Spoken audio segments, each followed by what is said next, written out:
Welcome to the Power of Owning Your Career podcast. I'm your host, Simone Morris, and I have a passion for empowering others to take responsibility for their careers. Yes, I've written several books on owning your career and am loving hosting this podcast. This podcast is for you if you're willing to make a shift to the driver's seat in your career.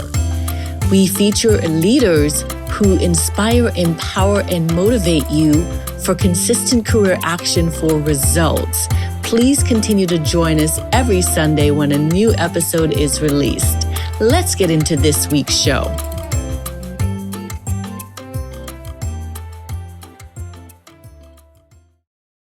Hello, everyone. How are you? I hope you're doing amazing. This is Simone Morris, and greetings to you all. I am delighted because we are coming to a close for season 8 and just excited about what's to come. We will be taking a break as we come to the close of season 8 and give you all, those in the United States, etc., a summer break and return in the fall. More to come on that. But before we get to the end of season 8, I wanted to pause and reflect on some of the episodes that are doing amazing. And this episode where I spoke to Charanya Kannan is an episode that has done well globally.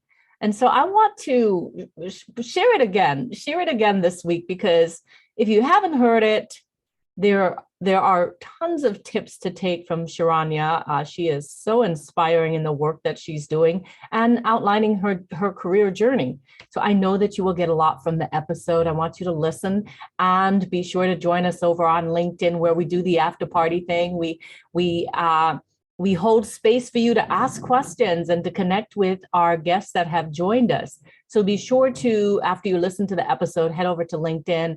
And if you're not a member of the Power of Owning Your Career group on LinkedIn, request to join, and I'm happy to accept you in and connect and hear the questions and thoughts that have come up for you after listening to the episode. So it's a re-release from a previous season, but it is one of those episodes, one of those nice episodes that I so enjoy, and I believe that you will really enjoy. So we're dropping a re-release this week. We will be back next week with another new release. Just excited about the journey and the growth of myself in my career, and the audience, and also the guests that come and tell us about the driver's seat. So do enjoy this week's episode, and I will see you soon. Have a great day, everybody. I am so excited to introduce our next guest, who is Charanya Kannan. I believe I said that right. Charanya, welcome to the podcast. Thanks, Simone. Yes, you got that right, and you're one of the very few who got that right. Oh, awesome. So we met last year during a conference. We were both on a leadership panel discussion together, and I thought, I'm really impressed by your answers and how you showed up in the presentation. So I thought it would be great to get you over to the podcast to share your career story. So give our listeners a little blurb or a little insight on how you made your way to the driver's seat in your career. I work in Silicon Valley right now. I work for a FinTech company. I'm the global lead for consumer insights. I've been doing this for about 2 years right now. Before that, I've had a pretty long career straddling different things. I started out with engineering, and then I moved into marketing, where I worked for the leadership program of the Tata Group in India. The Tata Group is like a large conglomerate that owns like Jaguar, Land Rover, among a few other interesting international brands. And so the Tata Group owned a trucking company in South Korea. So I was with them for 3 3 years as in a leadership capacity, their strategy team. I was the youngest woman and the only woman to hold a leadership role. And obviously, that resulted in me getting into Harvard Business School. That's how I moved to the West. And after Harvard, I did strategy consulting for a few years. And then I ended up at Silicon Valley because it feels like this is the place to be in this century. So that's a bit about the stuff that I've done. So I've worked across, multiple geographies, multiple organizations. So, Indian companies, Korean companies, East Coast and West Coast, and East Coast and West Coast are like two different countries in some sense. So I've worked across different geographies. I've worked across different industries. Automotive, which tends to be a little more, strung up in processes, and it's an older industry. It's a traditional industry. Versus tech right now, fintech. It's like fast moving. It's quick. It has a lot of digital natives. It adapts very quickly. So I've seen, I can say I've seen quite the spectrum of like industries, of geographies, and all of these.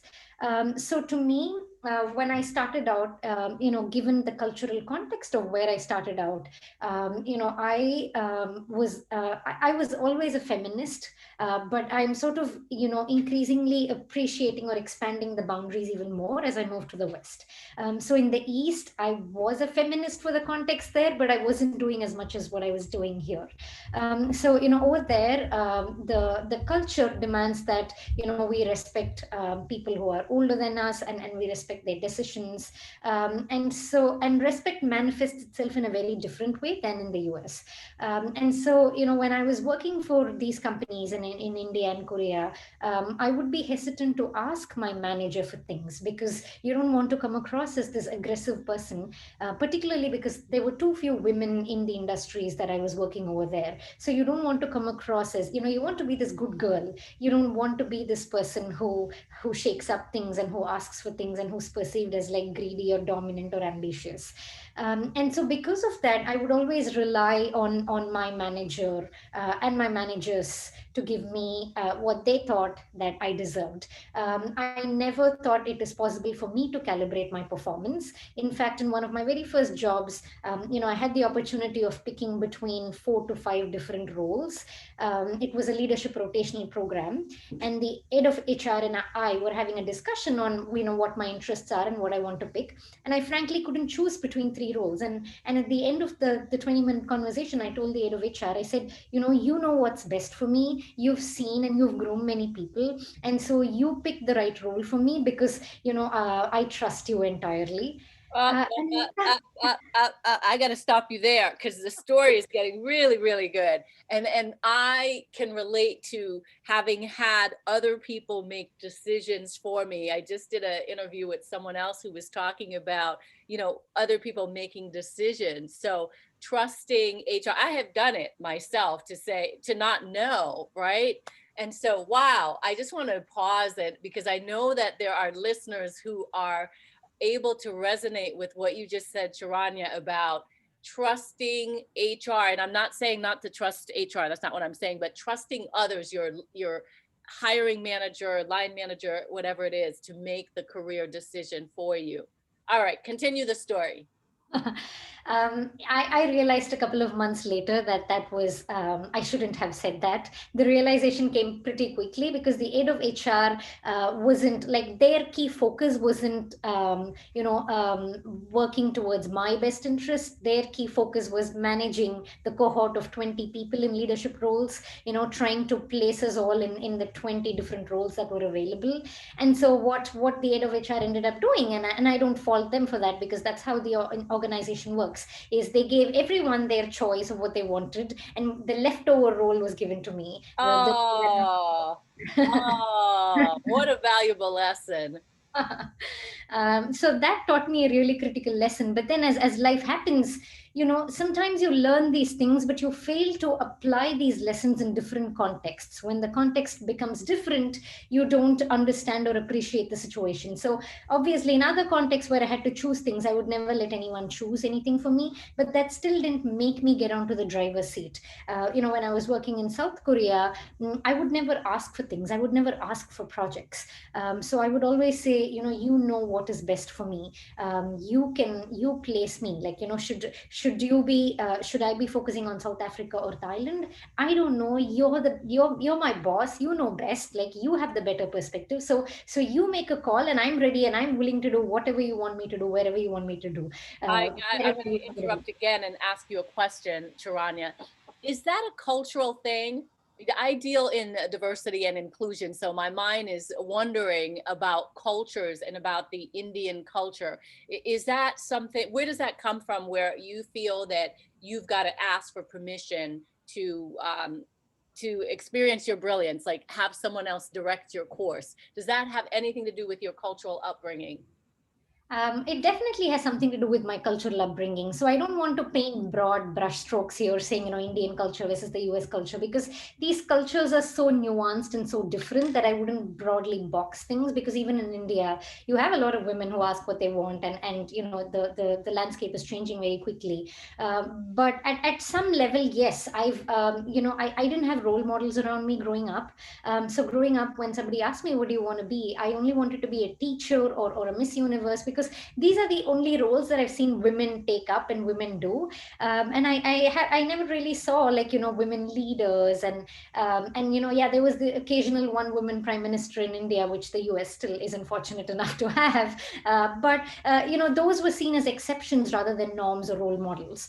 And so then I guess the absence of role models is where the permission seeking behavior came in, because all the women around me were generally asking permission for different things.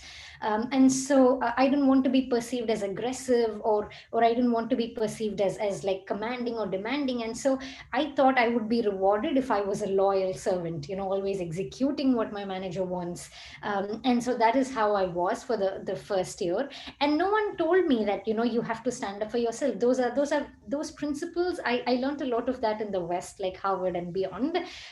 No manager pulled me up by my collar and said, hey, stop doing that, like, take ownership. I felt like managers, they were very happy when they had, like, subservient employees who were willing to execute what their thought process was.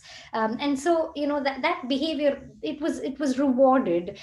And so because it was rewarded, I continued that behavior even more, because that's how the human brain works. So that's how things were, until I realized, I wasn't getting what was due for me. 2 or 3 years into the role, I realized that I was promised something, but somebody else was given that. And the way it unfolded was also very unpleasant. And so, without getting into too many specifics, I quickly woke up from my sleeping beauty nap that was going on for the last couple of years. And that is when I realized, okay, now this is what is happening. Now, I've been a good person all along, and this goodness was not rewarded. And therefore, I should stop being good, and I should start acting selfish. And so, so that is when I was able to, like, escalate some issues to the CEO, to the vice president, get what was due for me, and that also helped me build some relationships and get the right recommendation letters, and it paved a path for me to get into Harvard, because then the CEO and the vice president were willing to endorse me to study here in the West, and that's how I moved here to Harvard. So the fact that I was willing to, like, look beyond my manager and think of what matters most to me, rather than pleasing my manager, I think that made a crucial difference in my career. And that's when I moved to the West. I moved to Harvard, and after that, the conversations here, I feel it happens at a very different, at a different scale. Like, the conversations around feminism, diversity, and inclusion, it all happens at a very different scale over here. And when I first came here, I was just amazed. Like, there was a term called benevolent sexism. Oh my God, like that's exactly what I've been trying to say all these years, but there was no word for it and nobody understood it. Like, when I tried saying that, nobody understood that in the automotive setup, where generally the average age is like 45 plus, and you have older males whose wives are typically stay-at-home parents. So I just came here and I picked up all of these words and these vocabulary, and I found all of these groups of people who knew exactly what I was talking about. And that is when I realized I haven't really even had like a female colleague to talk and to share things with. I had a lot of like, I also obtained a marketing degree in India, my engineering degree in India. I had a lot of women, a lot more compared to the United States. In fact, when it comes to engineering and all of that. But many of them were in slightly different industries, which were more women friendly, like the hospitality, services, IT, etc. And so they didn't face the problems that I had, because I was working in a really traditional industry, which was heavily male dominated, like, manufacturing and automotive. And so just moving here and finding, so many women who speak the same language that I do was so liberating and so refreshing. And since then, I've always sat in the driver's seat. I love that. Love, love, love, love that story. And it sounds like finding your community or finding your tribe that really pours into you allowed you to further flourish in your career. Absolutely. Yeah, my community at Harvard, my community right now in the Silicon Valley, people like you that I meet in like interesting conferences and events, Facebook groups. There's a group called Moms in Tech. I love that group because the kind of advice you get over there. I see so many women who are in the stages that I was, when I started out my career a decade ago, and the advice that they get is so empowering. I really wish I was part of these circles and these groups that gives out such wonderful advice, but I unfortunately did not have such communities back in the day. I agree with you. I thought the same thing earlier I'm sorry, it's 2021 at the moment. In 2020, I went out to Las Vegas to the Black Enterprise Women of Power Summit. And I said to myself, if I had known about this when I was in corporate, I might still be in corporate America today. It was an amazing community of beautiful Black and brown women, elegantly dressed and in different senior positions, just pouring into the younger generation. And I was just absorbing it, but at a different stage in my life. So I truly believe in the communities that you're talking about. And I am a member of several different Facebook groups that really are truly supportive. And I did not engage in social in that way when I was in the corporate space. Yeah, and that is why, Simone, I think what you're doing is great, because all of us have a responsibility to give back. And hopefully, many women who are listening to this podcast can probably, pick up nuances that you and I, we didn't have the benefit of this, a couple of years ago. Absolutely. And if you're listening, go back to the archives because we've already done 90 episodes. I've already recorded 90 episodes of this podcast, and there is just an amazing amount of information to support you on your career journey. It's like going back to school and just getting a lot of good career advice. So, Charanya, I have a couple questions for you. The first thing that comes to mind for me is you have had this wealth of experiences in different cultures from India to South Korea to Silicon Valley, etc. And so tell me what goes through your mind or how you became so courageous to take these leaps, these career leaps to different cultures and vastly different cultures, to grow in your career. So I think partly, they have this phrase which says ignorance is bliss. And so I think when I started out my career, I was naive, and so I was just yearning for adventure. And so it didn't seem like, oh my God, like, is this the right move for my career? If something seemed unattainable or something that seemed impossible, I would always jump upon it, because I was willing and wanting to prove myself. I wouldn't ever think of, will I be a fit? Will I succeed? Those questions never really crossed my mind. because I was yearning for that adventure.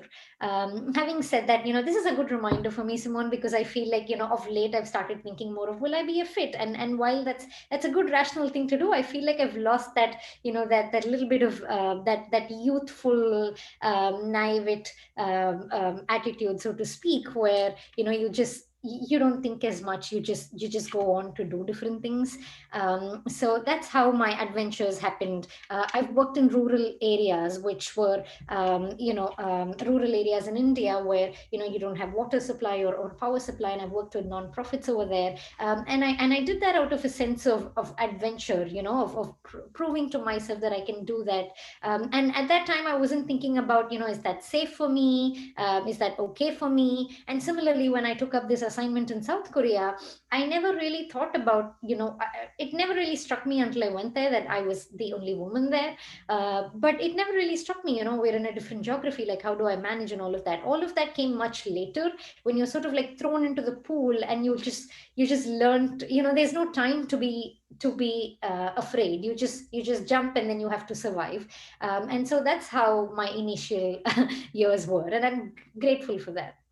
Awesome, awesome. So, having had these different experiences, what is your formula for owning your career? What would you tell our listeners? What is the secret sauce? What is the formula for owning your career? The secret sauce is honestly just a switch in my mind, which makes me think like, what would a white male do? Oh, Right. So, I may title your episode that.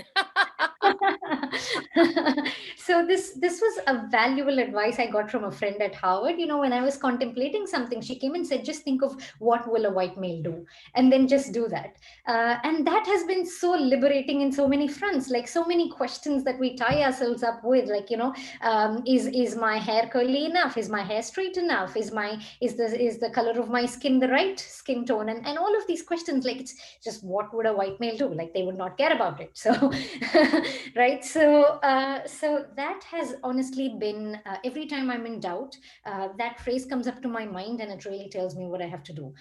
So this year I actively, I asked for my promotion, and I got my promotion. My Congratulations. Thank you. When I took up this job in Silicon Valley, I advocated for myself. I showed a lot of data as to why I should be paid, what I should be paid, and I got more than what I wanted. And in terms of role as well, I've been, the projects that I take up within my organization, I've been pretty vocal about what my interests are, what I want to do, and I've been pretty successful in getting that. And it just surprises me how easy it is to ask for these things and get these things. Of course, there were a couple of things that I have asked for and I haven't gotten, and it's fine. Like, the worst case scenario is this, just that you get a no. But really, the key is being thoughtful about how you ask those things. Like, I have my performance to back me up. So it's not like you're not good at what you're doing and then you go ask for a promotion. Like, that doesn't work, right? So you have your work to speak for yourself, and then you have a bunch of people who are willing to stand by you and support you in your asks. So building that network and building that community of people who are willing to stand for the work that you do, has been pretty that has been pretty helpful as well. And then being respectful about your asks and wants, and aligning that with what the leadership needs, has also been an incredibly powerful way of navigating your own course in the organization. Mm. So let's talk about the community, or the support circle of sponsors and mentors and advocates.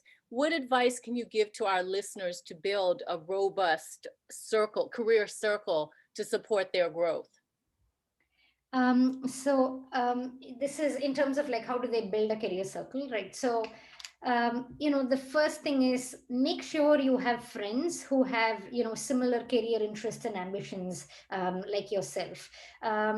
Sometimes it's hard to find in your circles. Like, sometimes I do find that some of my closest friends, they've all chosen for a different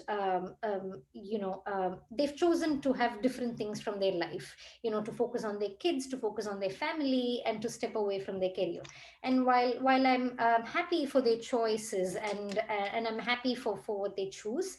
I feel like if you surround yourself with too many of those of people who make different choices that are different than yours, it might be hard to form that circle. So to me, having a group of like-minded people who face similar problems and similar anxieties, like you is very important. And so that is why, if you don't have an organic community, like Facebook has a ton of groups. Lean in circles, I've heard, are pretty powerful, although I haven't been a part of one. At Harvard, we have something called Harvard Circles, which is we're a group of 5 6 women who meet once every month, and we discuss our challenges and difficulties at career, family, and all of that, and we give each other advice and support. So just being a part of these networks, and actively maintaining these networks, like actively turning up and showing up to those meetings, is like a really important way by which you can build these connections.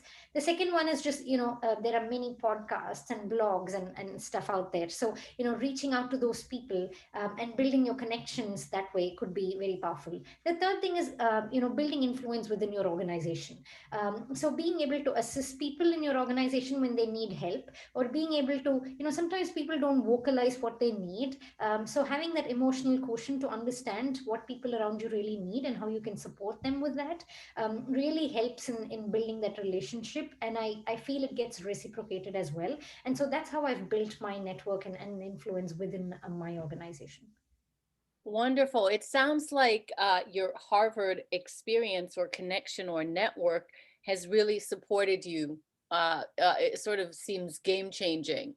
And so I wonder, to those people who do not have Harvard but have a college or some sort of education behind them, how to tap into that network. I know personally I have not fully tapped into, I went to UConn and Quinnipiac, and I've not tapped in as much as I could. So talk to us about, you just mentioned like showing up and attending, but give us a little bit more context for how to successfully cultivate that collegial network.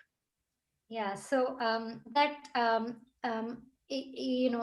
at the risk of sounding a little uppity, it's not like it comes naturally to people from Harvard as well.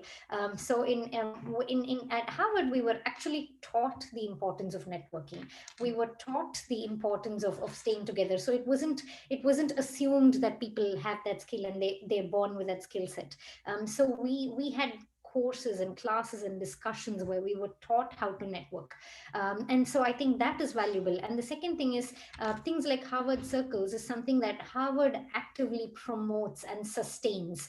And so despite that, we do find, attendance tapers off. In the beginning of the year, we have lots of people who claim they're interested, and then the pressures of life happens.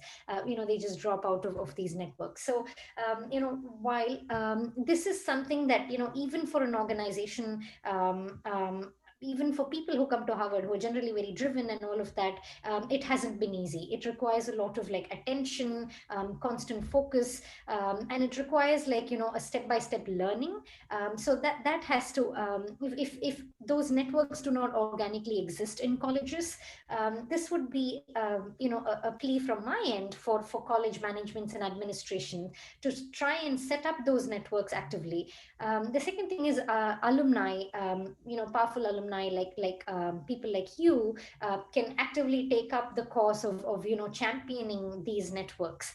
And while that's definitely never easy, but just forming things like a group me group or a WhatsApp group or a Facebook group, where people, even if they occasionally say hi and they know what everyone else is up to, I guess that could be a very good way to. And the third thing is, like, my reliance on Harvard network is actually very minimal, because the class is very diverse. People do a lot of different things. To me, I rely more on for example, none of my, except for like 3 or 4 of us, I don't think many of my female classmates have children yet, whereas I'm a mom. And so I don't rely on my Harvard network as much as Harvard does a good job of trying to keep the network alive, but I don't really tap into the network as much as much as I tap into some of my other networks, which is, moms who are working, and some of my Facebook groups where I will quickly get in for advice. Like, there's a parenthood group, there's like a fintech group in Facebook, there's like a moms in tech group, which I really adore. So some of the struggles that are unique to me, which is how do I balance my life and my work and all of that.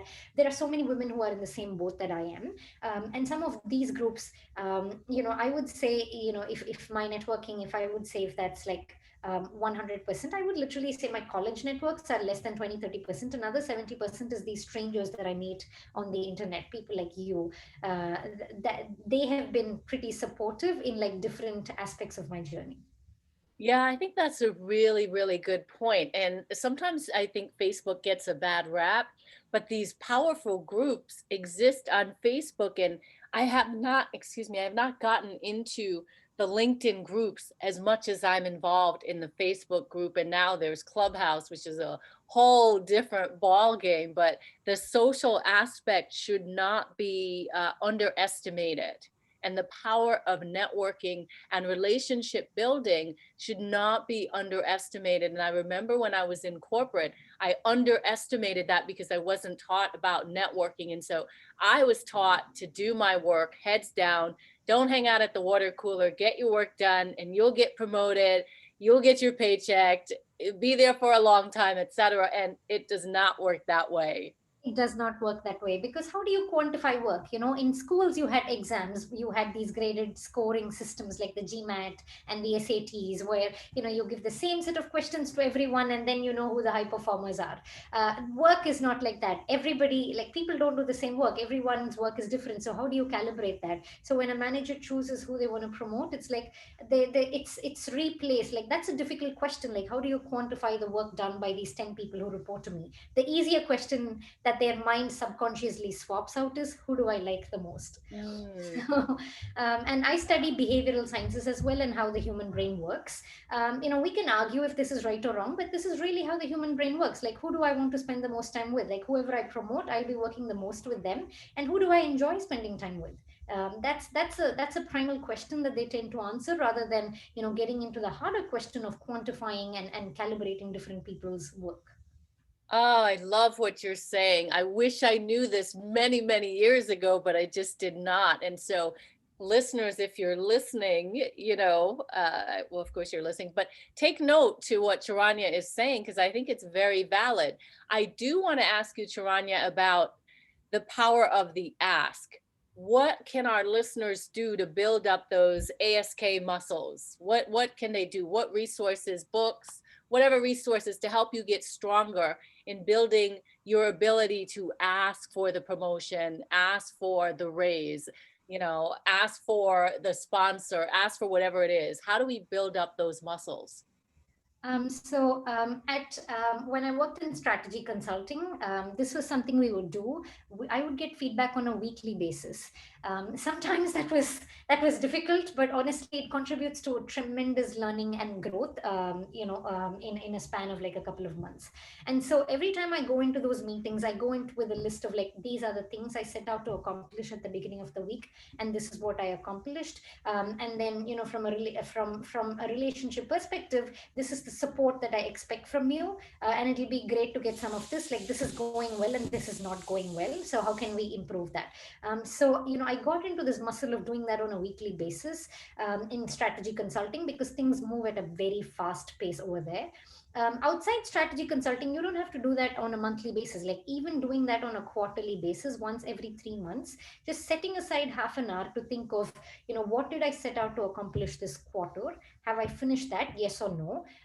If I finish that, like, well, yes, great. But if I haven't finished that, what are the obstacles? What's the support that you need from your manager? And how can you perhaps execute that with their help, or with something else? So come up with, that will give you an idea of where you stand, and then that will help you quantify what the obstacles are, and that will help you quantify what the asks should be. And so this is a way of, you focus the ask not on yourself, but on your work. And so that's a good way into, getting practicing or building the muscle of like asking for things, which is asking for support, asking for resources. And so the more you start asking for things that are related to your work and less related to you, and you build that muscle, at the end of the year, it might become easier to ask for yourself. Like, what do you want? Is it a raise? Is it a promotion? Is it a job change? So that's one step to build the asking muscle. The other step is to just practice it with a trusted friend. So before you go in for a large ask, just get on a video call with a friend, and particularly in COVID times, video calls, if not a coffee. So get on a call and just try rehearsing out with them, like get their feedback. Um, um, you know. Um, Most times an ask is more aggressive in our head. It really, the other person doesn't perceive that way. So just getting that validation from a trusted friend would be really helpful for you to rehearse and get those nerves and jitters out before you go and do that ask. And frankly, it just gets easier over time. Yeah, well, very well said. Very well said. As we begin to wrap up, can you tell our listeners if they would like to stay connected with you, how they can do so? Yeah, I'm available on LinkedIn. My LinkedIn ID is Charanya Kannan 86. And then I'm happy to answer emails as well at charanyakannan86@gmail.com. Wonderful, wonderful. Charanya, this has been amazing. I have so many other questions I can ask, but I do want to be respectful of your time and our listeners' time. So thank you so much for being a guest on the Power of Owning Your Career podcast. Thanks, Simone. This was great for me because I haven't while I'm doing these things, it was interesting for me to get on a 30-minute session with you to actually talk through my journey, because I haven't thought about it in with this lens. So this was really interesting for me. Wonderful. Well, it is an exciting journey, and pat yourself on the back. What an amazing story and so many good things that you've done. Thanks, Simone. This is a great session, and I look forward to listening to more of your podcasts. We're at 90, and hopefully you get to 9,000 soon. Yes. And so I'll have to have you come back when it's 100 or something to celebrate. Absolutely. I sincerely hope that you enjoyed this week's empowering career story on the podcast. If you did, I'm going to ask you to do me a favor. Wherever you listen to the podcast, be sure that you are subscribing and that you rate and review the podcast. It's so important as we continue to spread the word of career empowerment. In addition, you can head over to the LinkedIn platform and join the Power of Owning Your Career discussion group.